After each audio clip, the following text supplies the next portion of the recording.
지루하고 꿀꿀한 장세가 이어지고 있는 암호화폐 시장. 특히나 오늘은 미국 증시까지 하락을 하면서 비트코인의 힘을 쫙쫙 빼놓고 있는 것 같습니다. 금 같은 경우도 떨어지고 있는 가운데 달러는 108.01포인트, 큰 변화를 보이고 있지 않습니다. 비트코인 같은 경우는 다시 한번 미끄덩 넘어지면서 94,366달러, 이더리움은 3,354달러에서 거래가 이어지고 있습니다. 자, 그래서 비트코인 하락에 비해서 그나마 잘 버텨주고 있는 알트코인들인데 문제는 지금부터 반등 및 상승을 이어갈 수 있을 것인지. 2024년도의 끝이 다가오고 있는 가운데 분위기가 좋지 않습니다. 자, 그래도 암호화폐 시장 변덕이 말 그대로 죽을 듯 하기 때문에 하루아침에라도 분위기는 반전될 수 있다라는 것을 기억을 해야 되겠죠. 좀 가지야. 그리고 여러분들도 아시겠지만 한국 같은 경우도 원화가치 하락 때문에 더욱더 불안감이 증폭이 되고 있는 것 같은데요. 1470원대까지 올랐다. 원화 약세가 언제까지 계속되려고 이러는 것인지. 작년, 재작년 저는 방송을 하면서 유럽의 여러 국가들 그리고 일본 같은 경우도 해당 나라의 시민들이 비트코인 사야 됩니다. 비트코인 사야 돼요. 이런 식으로 솔직히 진담 반, 농담 반으로다가 말씀을 드리긴 했었습니다만은 결과적으로는 인플레이션 및 법정화폐 가치 하락 때문에 그때 매수한 사람들 지금 싱글벙글 하고 있겠죠. 자, 그리고 이어서 이제는 한국 차례다. 한국 사람들도 비트코인을 사야 됩니다. 사야 돼요. 라는 말씀을 드려야 될 것 같습니다. 불안한 전국. 반면에 이디오피아. 많은 사람들이 개발도상 국가 그리고 가난한 국가로 인식을 하고 있는데요. 그게 사실이기도 하고 그렇지만은 이들 같은 경우 지난해 비트코인 채굴로 무려 10억 달러의 수익을 올렸다라고 합니다. 그들은 잉여 전기, 잉여 수력 발전을 통해 가지고 비트코인 채굴을 함으로써 이 정도의 수익을 거뒀다라는 것인데요. 그냥 참 안타깝기만 한 것 같습니다. 이런 기회가 있는데 이런 것을 그냥 놓치고. 자, 반면에 미국 같은 경우는 비트코인 채굴에 박차를 가하겠다. 또한 비트코인 강국으로 거듭나기 위해서 트럼프가 앞장서고 있는데요. 이번에는 트럼프 정권에서 국가정보국장으로 인사가 지명된 털시 가바드가 비트코인에 관련된 긍정적인 발언을 또 해줘가지고 화제가 되고 있습니다. 그는 이야기하기를 미국이 자체적으로다가 전략적 자산으로 비트를 비축하는 것은 미국의 득이 된다. 한마디로 비트코인 전략적 자산화에 적극 찬성을 하고 있다는 것이겠죠. 거의 모든 인사들이 지금 현재 비트코인 전략적 자산화에 찬성을 하고 있습니다. 과연 내년에는 어떤 일들이 또 발생을 하게 될 것인지 더욱더 기대를 많이 하게 해주는 그러한 부분인 것 같습니다. 이어서 유럽 같은 경우는 12월 30일 기준 미카법이 발효가 될 예정인데요. 확실히 아직 결정된 사항은 없지만은 해당 법 발효와 함께 유럽 내에서 테더가 상폐될 수도 있다라고 하네요. 아직 공식적인 답변이나 발표는 나오지 않은 상황입니다.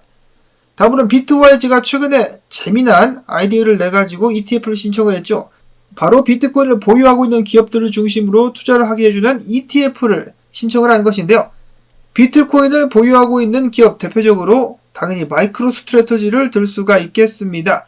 그 외에 여러 기업들이 있기 때문에 해당 기업들에게 투자를 할 수 있는 ETF를 출시를 했다.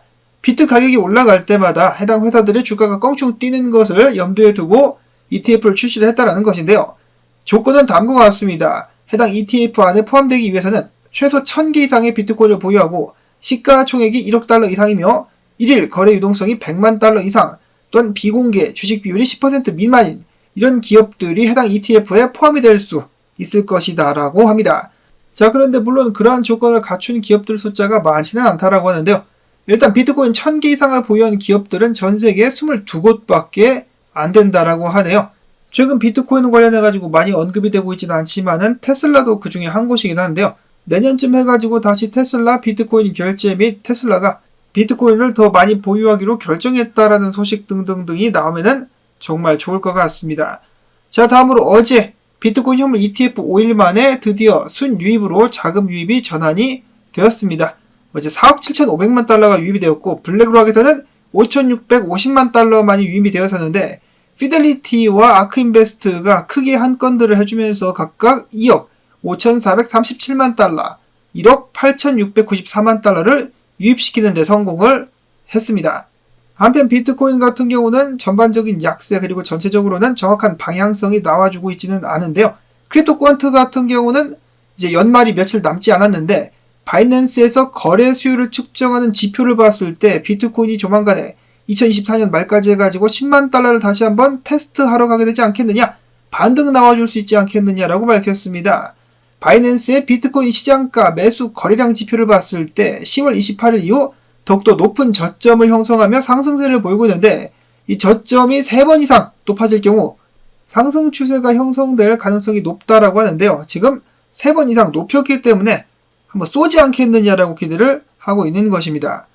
자, 한편 트위터 분석가들 같은 경우는 비트코인 여전히 큰 방향성은 없다라는 데 의견을 모으고 있는데요. 일본 기준 OBV를 봤을 때 그냥 횡보를 하면서 축적을 하고 있는 모습 보여지고 있습니다.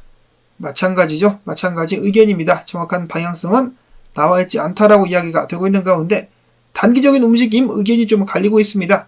분석가 다임 같은 경우는 9만 달러까지 한번 추가적으로 하락이 나왔다가 그때부터 반등 및 상승이 나올 수 있을 것이다.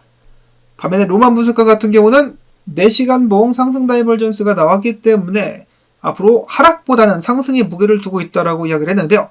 이번 주말까지는 추가적인 횡보 그리고 다음 주부터 상승을 해줄 수 있으면 좋겠다라고 이야기를 했습니다. 이어서 우주 AI 분석가는 앞에서 크립토 퀀트가 이야기를 한 것처럼 조만간에 반등해가지고 10만 달러까지 한번 테스트하러 올라가지 않겠느냐. 자, 과연 비트코인은 주말 동안에 어떤 모습을 보여주게 될 것인지 최소한 횡보만 해준다면 알트코인들 다시 한번 순환 펌핑을 이어갈 수 있지 않을까라는 기대감 살포시 가져봅니다. 이어서는 이더리움 현물 ETF의 자금이 어제 유입이 되었었다라고 하는데요. 1억 1720만 달러가 흘러 들어왔습니다. 과연 내년 1분기부터 사람들이 기대하는 대로 떡상을 이더리움이 한번 보여줄 수 있을 것인지. 자, 다음으로 이렇게 암호화폐 시장이 조정을 받고 있는 가운데 엘리지 분석가가 주목하고 있는 알트코인들 당연히 첫 번째로는 아베입니다. 아베가 만약에 이 중간가량 대략적으로 315달러가량 돼 보이는데요. 이 근방까지 오게 된다면 추매를 해도 괜찮을 것이다라고 이야기를 했었고, 또 다른 코인으로는 DYDX 나중에 상승을 예상을 하기 때문에 지금 조정받고 있을 때 본인은 매집을 하고 있다라고 하네요. 다음으로 이어서 라울 파리 형님 같은 경우는 솔라나 도지에서 이번에는 수위에 관심을 갖고 있다라고 하는데요. 주봉 차트를 봤을 때 역 헤드앤숄더가 나오고 있다. 역 헤드앤숄더 때문에 크게 상승할 수 있을 것이다라는 수위에 대한 긍정적인 예측을 했습니다. 올해 돌풍의 주역이었었던 수위, 과연 내년에도 큰 상승을 보여줄 수 있을 것인지 기대를 해보고, 또한 도지코인 거래들 같은 경우는 어제 기준으로 48시간 동안 2,880만 달러어치 개수로는 9천만 개가량이 되는데요. 해당 물량을 거래들이 모으고 있었다. 자, 도지코인도 내년에 계속해서 이어서 기대를 해보도록 하겠고요. 자, 다음으로는 꼰도형이 관련된 소식이 나왔습니다. 그가 미국으로 인도되는 것으로 결정이 났다라고 하는데요. 자, 과연 이번에는 최종 결정일 것인가? 작년 같은 경우도 이런 식으로다가 결정 났다라고 했다가 번복되는 경우들이 많이 있었는데 이번에는 과연 어떻게 될 것인가? 기사만 봤을 때는 정말 최종인 것 같긴 합니다. 몬테네그로 법무부 장관이 한국의 범죄인 인도 요청을 거부를 했고요. 미국 쪽으로 인도를 하는데 서명을 했다라고 하네요. 이렇게 해서 최종 결정이 됐다라는 것인데 권도영 같은 경우는 한국으로 왔었으면 평생을 탱자탱자 잘 먹고 잘 살 수가 있었는데 정의 구현이 이루어지게 되면서 미국으로 가게 되었습니다. 자, 미국 같은 경우 비트코인을 또 굉장히 중요하게 생각하고 있는데 이러면은 권도영의 비트를 전부 다 미국이 빼앗아가는 것이 아닌가 하는 안타까움이 들기도 하는데요. 자, 근데 이렇게 생각을 해보실 수도 있겠습니다. 한국으로 권도영이 들어왔으면은 지금 법 구조상 무죄까지도 가능하다라고 하는데요. 대충 솜방망이 처벌을 받고 풀려난 다음에 그가 보유한 비트를 권도영이 계속해서 가지고 가는 그런 그림이 나오게 될 수도 있겠습니다만은 미국으로 가게 되면은 만약에 권도영의 비트를 미국에 뺏긴다. 미국 정부는 비트를 팔지 않겠다라고 이야기를 했었거든요. 자, 상황이 이렇게 되었을 때 어느 쪽이 더 낫냐? 여러분들께서 이제 각자 판단을 해보실 수가 있을 것 같습니다. 자, 다음으로는 최근에 바이든이 퇴임하기 전에 범죄자들을 계속해서 사면을 해주고 있는데요. 시작으로는 절대적으로다가 사면하지 않을 것이다 라고 여러 차례 약속을 했었던 자신의 아들내미 헌터 바이든부터 사면을 시켰죠. 자, 그 다음에 트럼프가 강력 범죄자들을 사형시킨다라고 하니까 연쇄살인마 같은 애들을 사면해주기 시작합니다. 저로서는 절대로 이해를 하지 못할 그런 행동인데요.